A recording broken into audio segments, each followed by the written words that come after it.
6월 우리가 자는 6월절에 대해서 말씀을 전하겠습니다. 엊그저께 일주일 전인가 날씨가 춥고 바람이 불고 하늘에 먹구름이 끼었어요. 근데 어떤 사람이 그걸 보더니 무심코 말하더라고요. 하늘이 마치 3일 굶은 시어머니상 같다, 얼굴 같다. 그런 말 한가요? 3일 굶은 시어머니 얼굴 같다. 그래서 그런 말도 있구나 생각을 했습니다. 또 우리 속담 중에 각시가 이쁘면 처갓집 말뚝에 절을 한다, 그런 말이 있더라고요. 각시가 이쁘면 다 이쁘다는 거예요. 여러분, 교회도 그런 것 같아요. 우리가 참 좋은 마음으로, 사랑의 마음으로 오면 다 사랑스럽게 보이고 다 좋게 보이고, 좀 목사님이 설교를 못해도 은혜롭게 들리고 그런답니다. 집 옆 사람 얼굴 보세요. 보면 압니다. 이쁘게 보이면 내 얼굴이 이쁘고 내가 지금 마음이 평안하다는 거 한번 봐주세요. 보기를 꺼려해 부르네. 안 봐버려. 오늘 또 사랑의 마음으로 또 제가 잘못하더라도 설교를 들어주기 바랍니다. 목사님도 사람인지 어쩔 때는 설교가 은혜로울 때가 있고 은혜롭지 못할 때가 있대요. 어느 날은 목사님이 준비는 했는데 이상하게 올라갔는데 설교가 막히고 엉뚱한 게 그냥 막 설교가 흘러가더래요. 그냥 어떻게 설교를 끝냈는데 목사님도 오늘 설교 죽 썼다, 이렇게 마음이 안 편해서 딱 내려왔는데 그 할머니 권사님이 딱 목사님 손을 붙잡고 눈물 흘리면서 그러더래요. 목사님, 제가 목사님 설교를 위해서 매 토요일 저녁에 30분 정도 꼭 기도한답니다. 목사님 내일 설교를 잘하게 해주시라고 기도를 그렇게 한다는 거예요. 그런데 어제는 딸네 집에 가니라고 그 기도를 못했다는 거예요. 그러니 아니나 다를까 오늘 목사님이 설교를 죽을 쓰는 걸 보고 이게 내 탓이다, 내가 어제 기도를 안 해서 그런다, 그러더랍니다. 여러분, 저를 위해서 기도하지 마시고 저가 은혜로운 설교를 절대 딴말 하지 않고 성경 중심에서 복음적인 설교를 할 수 있도록 여러분 꼭 기도해 주시기를 바랍니다. 우리가 오늘 6월절입니다. 우리가 계속 출애굽기 주일 오후에는 참 힘들고 또 피곤하고 식곤증도 몰려오지만은 그래도 하나님 앞에 드리는 예배입니다. 또 오후 예배는 그렇게 길지 않으니까 우리가 잘 정신을 집중해서 내게 주시는 오늘의 하나님의 말씀이 무엇인가를 꼭 붙잡으시기를 바랍니다. 지금 이스라엘 백성들이 지금 이제 모세와 아론을 앞세워서 나가려고 합니다. 100만 명이 넘죠. 이 민족 대이동을 하려고 바로 애굽의 왕에게 말합니다. 하나님이 우리를 가라 하셨다, 우리 가겠다. 그러나 절대 바로 말 듣지 않죠. 이제까지 노예로 급여 안 주고도 이렇게 좋은 노동력을 이렇게 사용했는데 보내주겠습니까? 저들 없으면 이제 경제가 안 되는 거예요. 지금 우리나라에 외국인들이 와서 일을 합니다. 특히 영암 지역이 잘 몰랐는데 전남에서 군 지역 중에서는 외국인이 가장 많이 살고 있는 군이 영암군이라고 합니다. 그래서 이 지역에도 만약 내일이라도 외국인들 싹 자기 나라로 가버린다, 이 농사를 누가 질 것이며 일을 누가 할 것인가 걱정이 되기도 합니다. 그런 것처럼 지금 바로는 이 사람들 안 내보내죠. 누가 일합니까? 자기들은 그 사람들이 일해주니까 편히 먹고 입고 자고 하는데 안 보내주죠. 그러나 하나님께서는 이 바로를 굴복시키기 위하여 10가지 재앙을 내립니다. 자, 한번 띄워주세요. 우리가 잘 아는 10가지 재앙, 나일강에 피를 맞는 것부터 시작해서 개구리가 들끓고 파리 이가 들끓고 가축에게 그냥 요즘과 같은 돌림병이 돌고 사람 몸에 그냥 악성 종양이 나고 하늘에서 주먹대이만한 우박들이 쏟아지고 모든 곡식을 그냥 한꺼번에 먹어치우는 메뚜기가 태풍과 같이 휩쓸고 지나가고 갑자기 해가 빛을 잃고 어둠이 오랫동안 계속되는 이러한 재앙. 그러나 처음에는 또 보내줄 듯 하더니 간다 그러면 안 돼 하고 이렇게 바로가 허락하지 않더니 드디어 이제 마지막 재앙이 됐습니다. 이것은 이제까지 없는 죽음의 재앙이에요.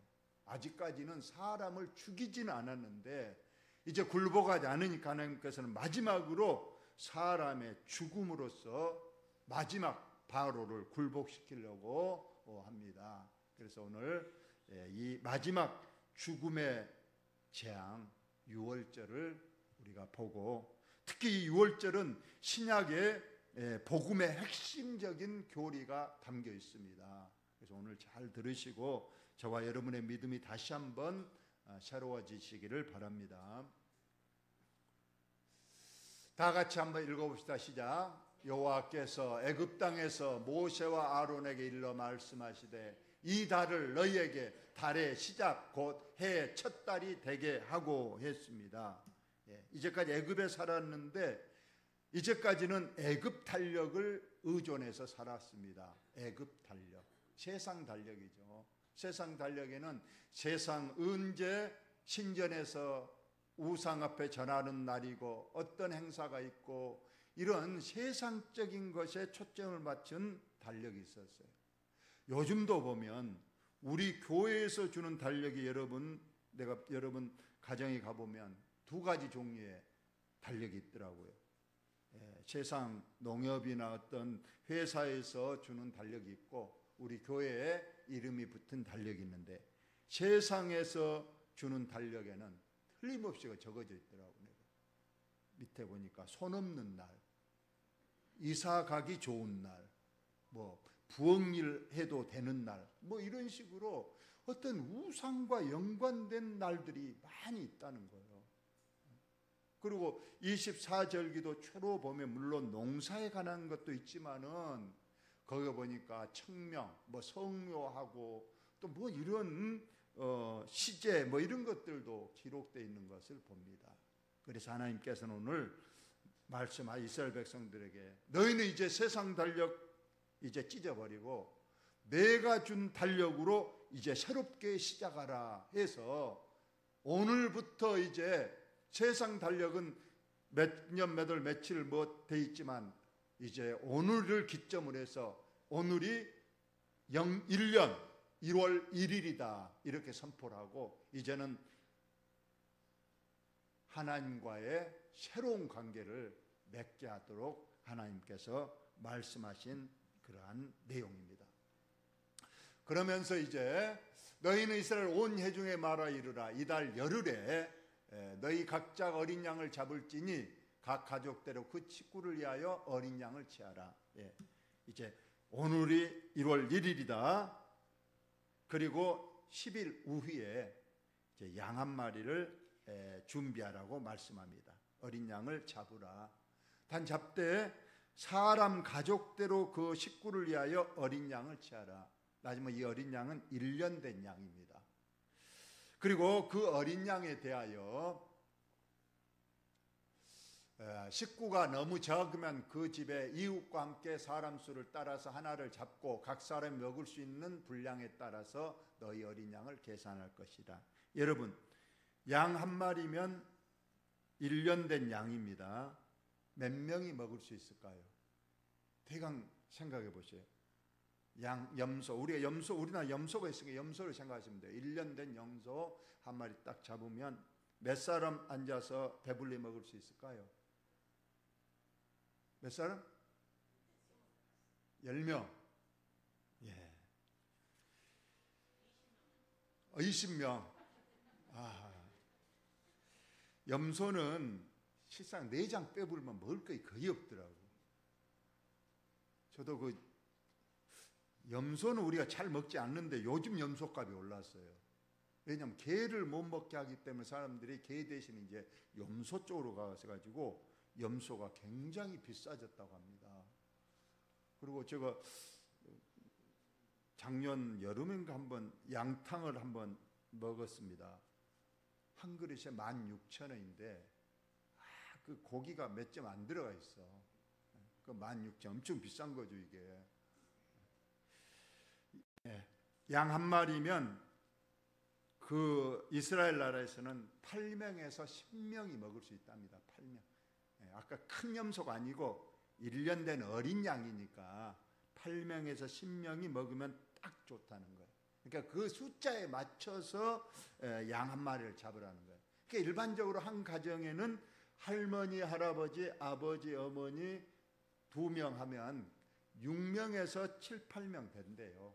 그러니까 보통 8인 기준에서 한 마리를 잡으라는 거예요. 그러나 숫자가 적은 식구도 있을 거 아니에요. 우리 집은 딱 3사람 산다, 4사람 산다. 그러면 한 마리 너무 아까워. 이제 이거 땅 묻고 내일은 다 버려야 돼. 땅에 묻어야 됩니다. 그러니까 이웃집에도 혹시 2-3사람 살면 같이 해서 한 마리를 잡으라. 지금 그런 뜻으로 계산을 해서 잡으라. 그렇게 말씀을 하셨습니다. 바꿔주세요.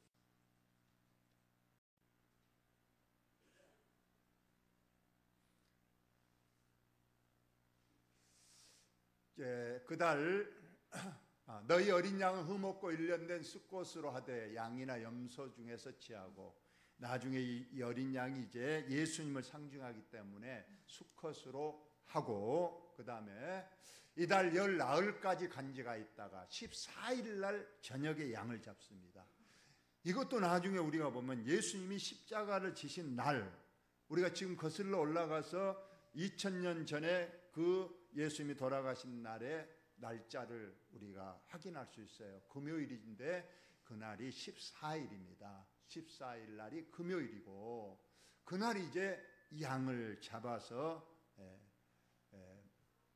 첫째는 피를 먼저, 양을 잡은 피가를 버리지 말고 양푼이에 딱 담습니다. 담아서 그 양피를, 나중에 또 나옵니다만 우술초라는 그 식물을 묶어서 붓처럼 해가지고 이것을 우술초에 묻혀서 집에 좌우 문설주와 임방에 바르라. 그러니까 뒤에 보면 이처럼 밑으로 양쪽에 기둥이 문설주고 우게 가로지른 것이 임방입니다. 그러니까 세 군데, 아래는 이제 밟고 지나가는 곳이기 때문에 바르지 말고 좌우 기둥 설주하고 가로지르는 임방, 이 세 군데의 피를, 양의 피를 바르라고 이렇게 말씀을 하셨습니다. 그리고 이제 고기는 어떻게 먹느냐? 그 고기를 불에 구워, 절대 이걸 밑에 나오죠. 삶아 먹지도 말고, 또 날것으로도 육회로 먹지 말고 오로지 불에다가, 숯불에다가 구워서 먹으라. 이것도 다 나중에 보면 영적인 원리가 있는 거예요. 그 다음에 무교병을 먹으라. 이 무교병은 누룩이 안 들어간 떡을 말합니다. 일반적으로는 유교병, 누룩을 넣어서 떡을 부드럽게 하고 맛있게 해서 먹지만은, 이날은 6월절의 저녁 식사는 반드시 양고기를 불에 구웠고, 그것을 누룩 없는 딱딱한 떡과 함께 또 나물도, 쓴나물, 우리나라에 쓴나물이 뭐 있나요? 네, 쓴바기도 있고, 그런 거 있죠. 쑥부쟁이 뭐 이런 쪽에도 쓴 기운이 있죠. 그래서 이런 쓴 나물과 같이 먹으라는 거예요. 이것도 나중에 보면 영적인 원리가 있습니다. 그래서 절대 날것 물에 삶아 먹지 말고, 머리와 다리와 내장까지 다 버리지 말고 불에서 구워 먹고, 남은 것은 남겨주지 말되 남은 것은 불살라서 안전히 없애버리라. 이렇게 말씀을 하셨습니다. 피는 어디다가 쓰고요? 피 아까 문설주 임방에 바르고 고기는 식구들과 함께 불에 굽고 누룩 넣지 않는 떡 쓴 나물과 함께 먹으라.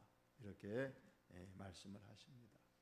너희는 이것을 이렇게 먹을 때, 또 먹을 때도 이 몸가짐과 태도를 말씀했어요. 허리에 띠를 띠고 발에 신을 신고 손에 지팡이를 잡고 급히 먹으라. 이것이 여호와의 유월절이니라. 옷 벗어놓고 신 벗어놓고 차분하게 앉아서 먹으란 게 아니에요. 완전히 바로, 이게 군대용어로 말하면 바로 출동할 준비를 싹 갖추고 대기하는 모습.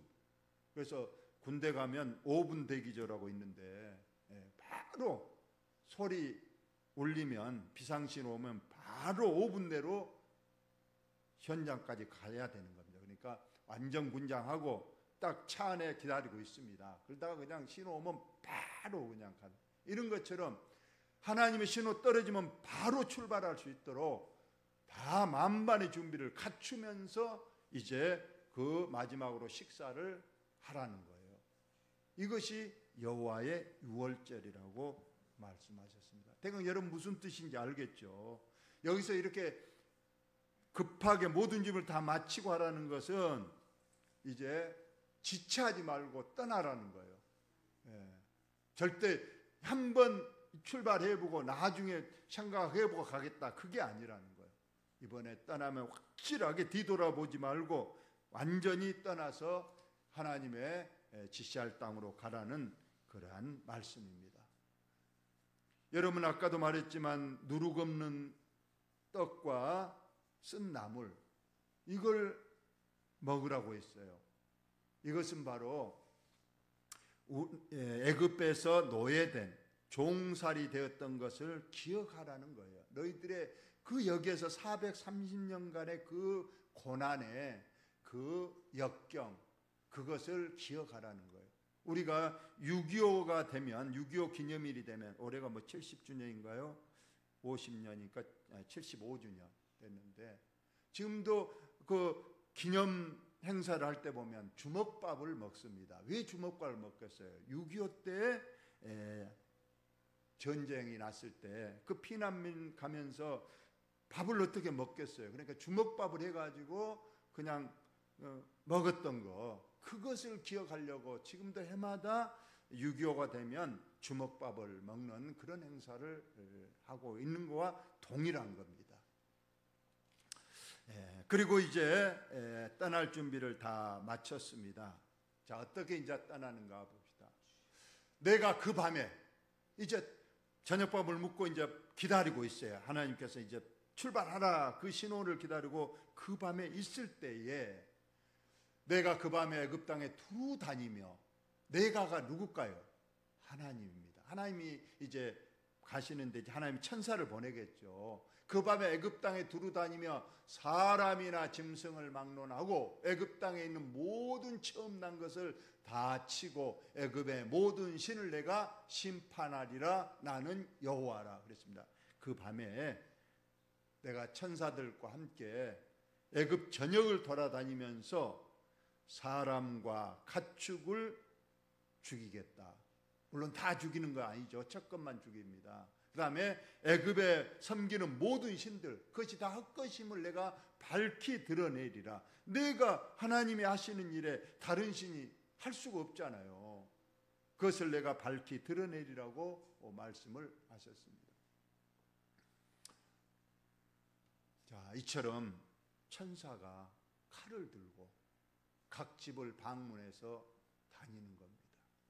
그래서 내가 이 땅을 칠 때 피가 너희가 사는 집에 있어서 너희를 위하여 표적이 된다, 표시가 된다. 이 표시가 있는 집은 천사가 들어가지 않지요. 왜냐하면 어린 양의 피가 발라져 있기 때문에. 그러나 이 표시가 없는 집은 내가 들어가서 사람이고 짐승이고 막론하고 첫 것을 죽이리라.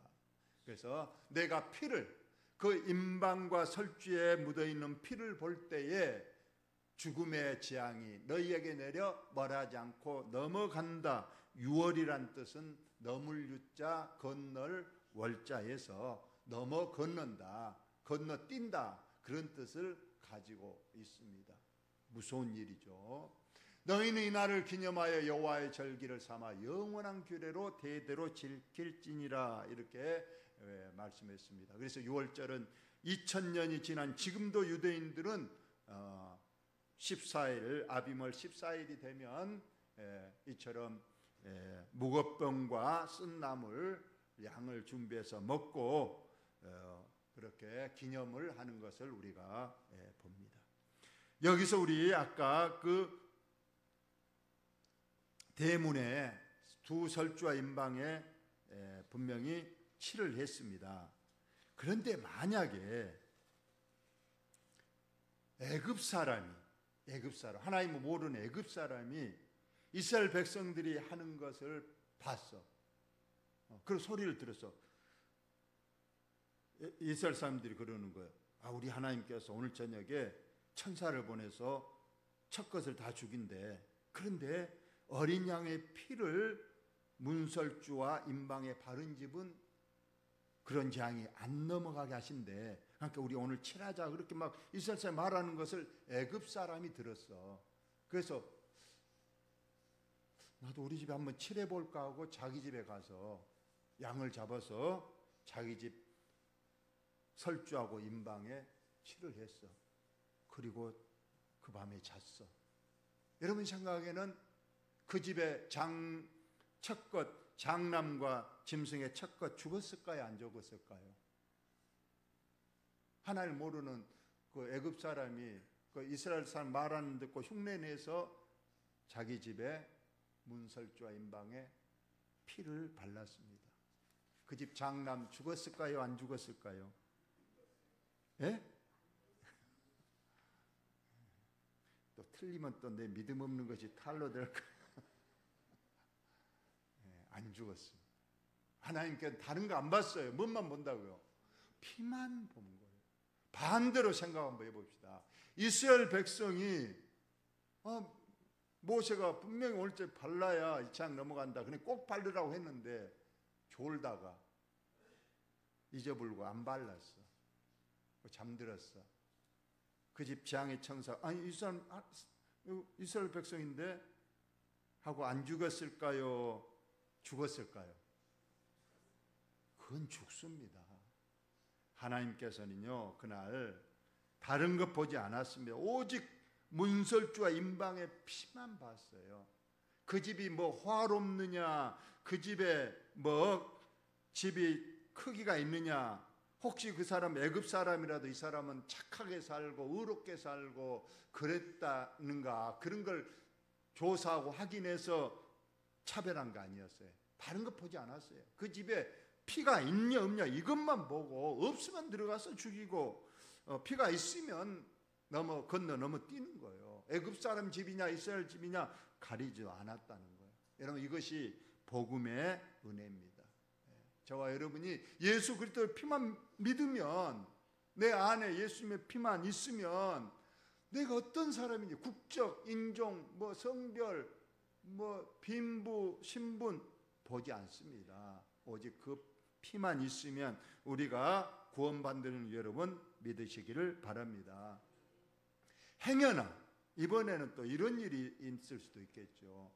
이스라엘 백성이 집에 이제 피를 바르고 그 집에 있었어요. 이스라엘 집에 피를 임방 설주 피를 바르고 이제 그 집에 있는데, 해프랑 그 집에 그날 밤에 애굽 사람 도둑놈이 들어왔어, 그 집에. 근데 그 도둑놈은 다른 집의 장남이야. 어쩔까요? 이거 죽을까요? 살까요? 이미 해답은 줬잖아요. 그 피 아래에만 있으면 모든 것 가리지 않고 살 수 있습니다. 살인범이 그 집에 들어왔다 할지라도 사는 거예요. 이것이 복음의 진리요 구원의, 사랑의 하나님의 구원의 진리인 줄로 여러분 믿으시기를 바랍니다.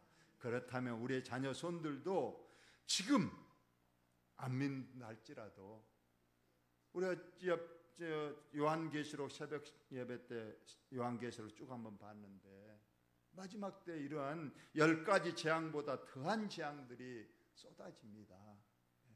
그런데 하나님이 예비하신 그곳에 보호처가 있는데 그곳에 천사들이 택한 백성들을 이끌고 갑니다.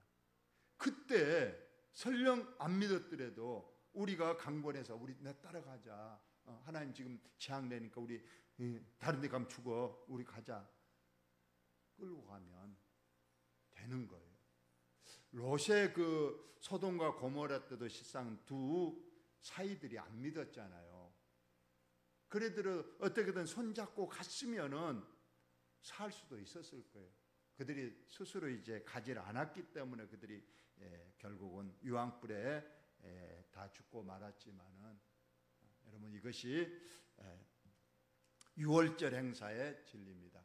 마지막 그림 한 장 보고 우리가 봅니다. 여러분 이제 눈치를 챘을 거예요. 이 어린 양이 과연 왜 하나님께서 이처럼 재앙을 넘어갈 수 있는 그 피가 힘이 있고, 그러니까 우리 다 같이 중요한 말씀 읽어봅시다. 시작.